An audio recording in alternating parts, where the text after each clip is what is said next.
160 शब्द प्रति minute, 810 word. Start.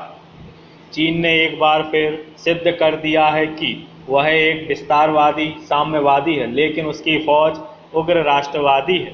उससे भारत ही नहीं, करीब दर्जन भर पड़ोसी देश Japan, Vietnam, Philippines, Taiwan, Korea, Malaysia, रूस, कौन सा ऐसा देश है जिससे उसका सीमा विवाद नहीं होता है?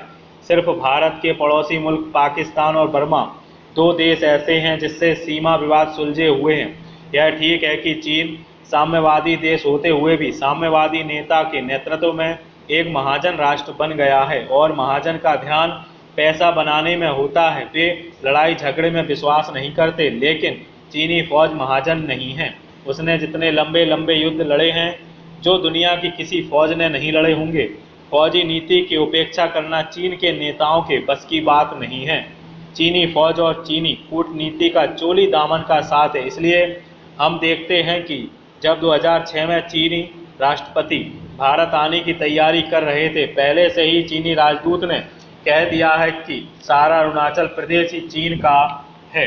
सभापति महोदय, अभी कहा गया कि लोकतांत्रिक देश में पत्रकारों का लोकतंत्र के साथ गहरा संबंध माना जाता है। यह पर जरूरी नहीं है कि लोकतंत्र के सभी संसाधनों द्वारा पत्रकारों के साथ ऐसा ही व्यवहार किया जाता हो। जहां तक फ्रांस का सवाल है या पश्चिम जर्मनी का सवाल है, वहां के जो संसद सदन हैं वे ब्रिटेन की तरह विशेषाधिकार का प्रयोग नहीं किया करते हैं, लेकिन वहां के कानून में राष्ट्रपति, प्रधानमंत्री और संसद सदस्यों पर मानहानि के लिए फौजदारी अदालत में विशेष रूप से मुकदमा चलाने की व्यवस्था है। वहां निर्णय सदन का नहीं होता है बल्कि न्यायालय का होता है। यही स्थिति अमेरिकी कांग्रेस की है।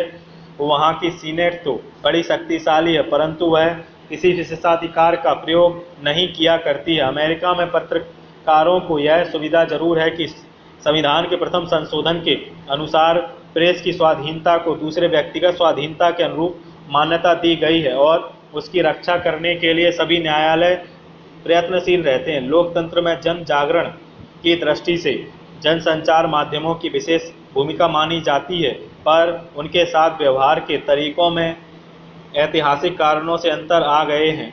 ब्रिटेन और ब्रिटेन के नमूने पर आधारित अन्य संसदों की कार्यविधि में अंतर है। भारतीय संसद के विशेषाधिकारों के बारे में प्रथम और द्वितीय प्रेस आयोगों ने पत्रकारों के हित को देखते हुए यह मांग रखी थी कि उनका संहिताकरण किया जाए। प्रेस परिषद ने भी यह मांग रखी है कि भारतीय संसद में इस पर आवश्यक रूप से विचार किया जाना चाहिए।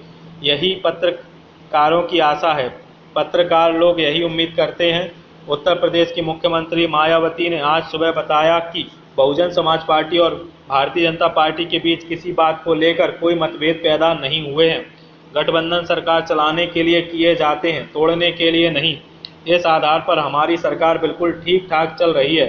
सुश्री मायावती ने आज यहाँ संवाददाता सम्मेलन में कहा कि कुछ राजनीतिक पार्टियां दोनों पार्टी के गठबंधन के बीच दरार पैदा करना चाहती है ताकि सरकार स्थिर न होकर अस्थिर हो जाए, लेकिन उनकी यह कोशिश कभी कामयाब नहीं होगी। उन्होंने कहा कि खासकर नए जिलों के गठन को लेकर दोनों पार्टी के नेताओं के बयान को तोड़ मरोड़ कर पेश किया जा रहा है। उन्होंने कहा कि नए जिलों की गठन की घोषणा का अधिकार मुख्यमंत्री का होता है। इसके लिए कैबिनेट से पहले मंजूरी लेने की आवश्यकता नहीं होती है। हालांकि नए जिले बनने की घोषणा पर भारतीय जनता पार्टी को कोई आपत्ति नहीं हुई है और यह फैसले पार्टी की सहमति से लिए गए हैं। सुश्री मायावती ने बताया कि सरकार की पहली प्राथमिकता कानून और व्यवस्था को चुस्त दुरुस्त बनाए रखना है। इसी प्राथमिकता को ध्यान में रखकर नए जिलों के गठन की घोषणा की जा रही है। उन्होंने कहा कि सरकार यह चाहती है कि जिले छोटे रहें ताकि प्रशासन अपना कार्य ढंग से कर सके और विकास भी सही तरीके से हो। इस आरोप को उन्होंने गलत बताया कि नए जिलों के गठन की घोषणा वोट बैंक बढ़ाने की खातिर से किया जा रहा है। उन्होंने विरोधी दल पर तीखा प्रहार करते हुए कहा कि ऐसी बातें फैलाकर वे जनता को बरगलाना चाहते हैं।